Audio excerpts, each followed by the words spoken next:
주님께서 여러분과 함께 또한 사제의 영과 함께 마르코가 전한 거룩한 복음입니다. 주님 영광 받으소서. 그때의 사도들이 예수님께 모여와 자기들이 한 일과 가르친 것을 다 보고하였다. 그러자 예수님께서 그들에게 너희는 따로 외딴 곳으로 가서 좀 쉬어라 하고 말씀하셨다. 오고 가는 사람들이 너무 많아 음식을 먹을 겨를조차 없었던 것이다. 그래서 그들은 따로 배를 타고 외딴 곳으로 떠났다. 그러자 많은 사람이 그들이 떠나는 것을 보고 모든 고을에서 나와 육로로 함께 달려가 그들보다 먼저 그곳에 다다랐다. 예수님께서는 배에서 내리시어 많은 군중을 보시고 가엾은 마음이 드셨다. 그들이 목자 없는 양들 같았기 때문이다. 그래서 그들에게 많은 것을 가르쳐 주기 시작하셨다. 주님의 말씀입니다. 그리스도님 찬미합니다.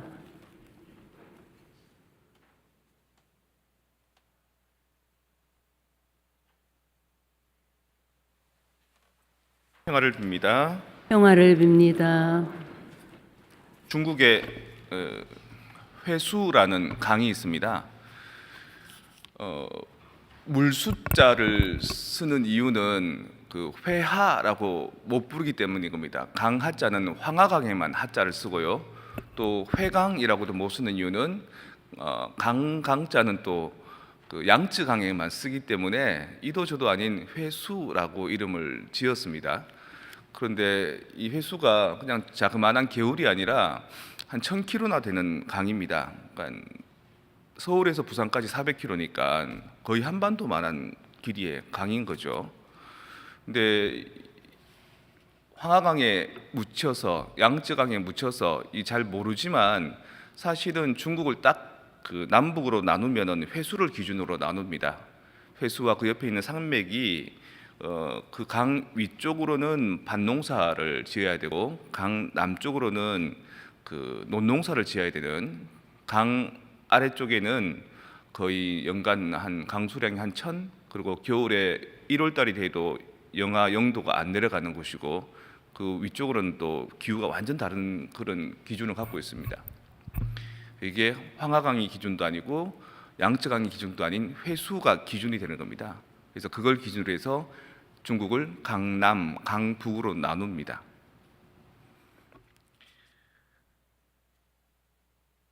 제나라라는 나라가 있는데 그 회수 아래쪽에 있는 나라인데 거기에 이제 안영이라는 그 재상이 있습니다. 왕 다음의 인물이죠. 근데 키가 조그만하고 인물도 못생겼습니다.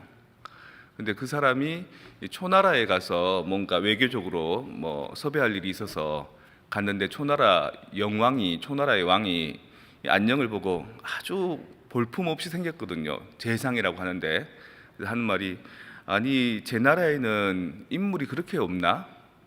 당신같이 이렇게 조그만한 사람이 와서 뭘 하겠다는 거예요? 이러면서 놀린 거죠. 근데 안녕이 낯빛 하나도 안 변하고 당황하거나 화내지도 않고, 예, 저희 나라에서는 큰 나라에는 큰 사람을 보내고 작은 나라에서는 작은 사람을 보냅니다. 이렇게 맞받아칩니다.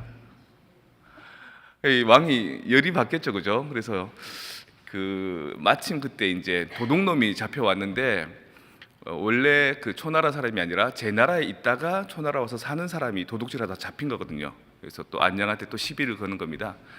아니 제 나라는 저렇게 나쁜 사람밖에 없나? 우리나라의 도둑놈들은 다 제 나라 사람이야, 이렇게 얘기하는 거죠.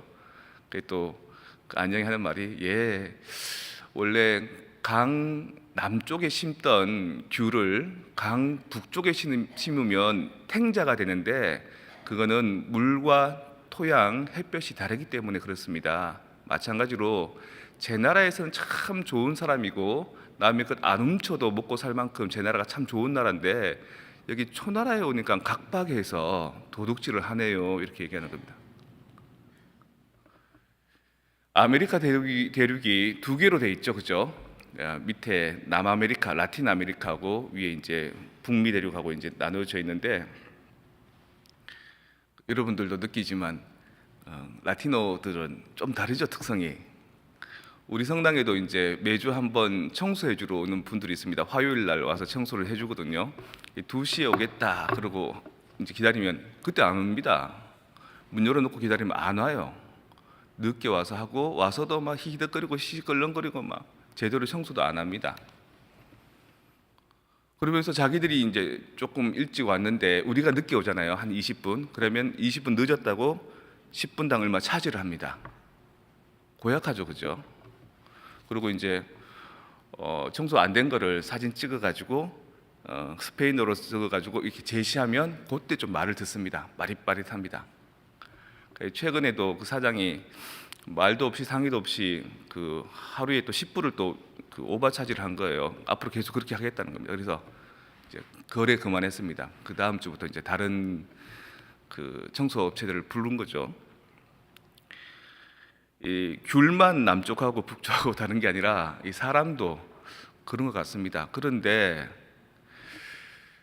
그 사람들도 이 라틴 아메리카에서 자기 고향 땅에 살 때는 그런 태도들이 편안했을 겁니다. 그렇게 살아도 다들 행복했을 겁니다. 근데 이 각박한 미국 땅에 와서 사니까 뭔가 조금 태도가 바뀌고 다른 거죠. 반면에 나도 한국 땅에서 이 미국 땅으로 이제 옮겨 심어졌는데 나는 한국 땅의 습성을 가지고 있잖아요. 빨리 잘하는 거, 천천히 잘하는 것도 아니고, 아니면 잘하면서 천천히 하는 것도 아니고 빠르면서 잘하는 것을 추구하는 거죠, 저는. 근데 이 미국 땅엔 그런 거 없답니다. 특히 라티노들한테는 그런 거 요구하면 안 된답니다. 그래서 그걸 가지고 따지고 문제 삼고 시비 걸면 나쁜 놈으로 딱 낙인 찍힌답니다. 그런 삶의 태도들이 그런 그분들하고 나하고만 이게 강 건너에 살기 때문에 바다 건너에 살기 때문에 차이가 지는 게 아니라 우리 자식 세대들하고도 그죠? 나 말고 다른 사람들하고도 그런 차원의 격차들이 있습니다.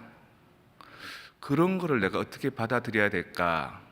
그런 걸 어떻게 좋아해야 될까? 마냥 그들처럼 느긋하게 있는 것만이 능사는 아닌데 또 나처럼 뭔가 빠르게 잘하려고 바지런하고 그것도 그닥 그렇게 정답만은 아니었습니다.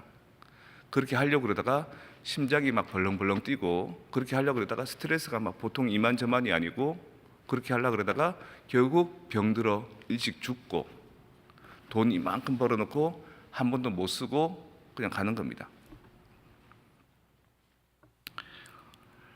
알렉산더 대왕이 그 디오게네스라는 철학자를 찾아갑니다. 디오게네스라는 사람은 그 견유학파라는 그 철학의 학파의 한 구성을 갖고 있거든요.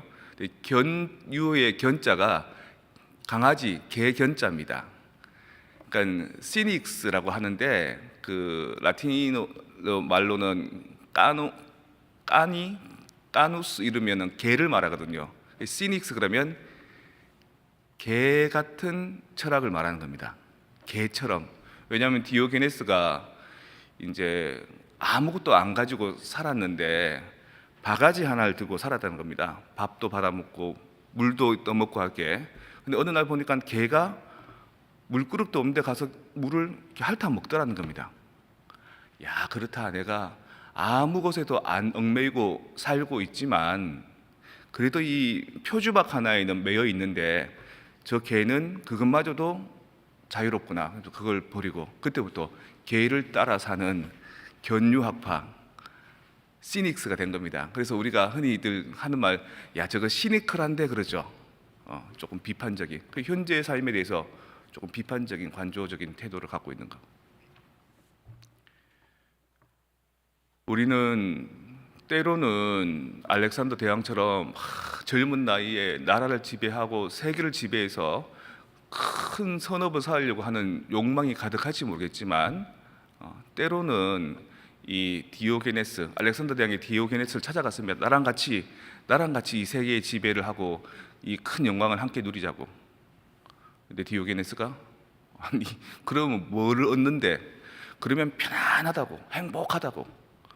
나는 지금 햇볕 받는 게 너무 행복하고 좋은데 네가 내한테 지금 그림자를 드리고 있다. 좀 비켜라. 오늘 복음 말씀 예수님께서 둘씩 짝지어서 제자들을 파견 보내시거든요. 거기에서 뭐 마귀도 쫓아주고 병자도 치유해주고 온갖 것들을 열성으로 다 했을 거 아닙니까, 그죠? 순교하신 우리 성직자들 그야말로 온 대륙을 다니면서 미션을 일구었던 그 성인들처럼, 그래서 예수님한테 막 보고합니다. 이것도 했고요, 저것도 했고요, 막 자랑합니다. 그 예수님이 가서 좀 쉬어라. 외딴 곳으로 가서 좀 쉬어라. 육체도 좀 쉬고 정신도 좀 쉬고 우리는 왜 이 일을 해야 되는지, 우리는 왜 살고 있는지에 대해서 관조해라, 기도해라. 그리고 삶의 가장 달콤한 부분을 체험하고 느끼고 하느님께 감사하고 그 행복감을 사람들과 쉐어하고 살아가는 게 더 중요하다. 우리는 강 남쪽에 살았을까요? 강 북쪽에 살았을까요? 태평양 왼쪽에 살았을까요? 오른쪽에 살았을까요? 자리와 땅과 풍토를 옮겨놓고도 옛날에 그 태도를 버리지 못해서 부지런히 빨리 이것만 추구하면은 여기 살고 있는 라틴 아메리카 사람들뿐만 아니라 다른 사람들하고 다 부딪히는 겁니다. 이번에 청소 업체들 한 번만 갈아치우는 게 아니라 앞으로 계속 그렇게 해야 되는 겁니다. 모든 사람하고 안 맞아서 갈아 끼우듯이. 가만히 생각해 보니까 내가 삶의 태도가 좀 바뀐다면, 내가 보는 시야가 좀 바뀐다면 훨씬 더 부드럽고 행복할 수 있지 않을까. 오늘 복음 말씀은 우리에게 그런 지혜와 철학들을 제공해 주시는 것 같습니다.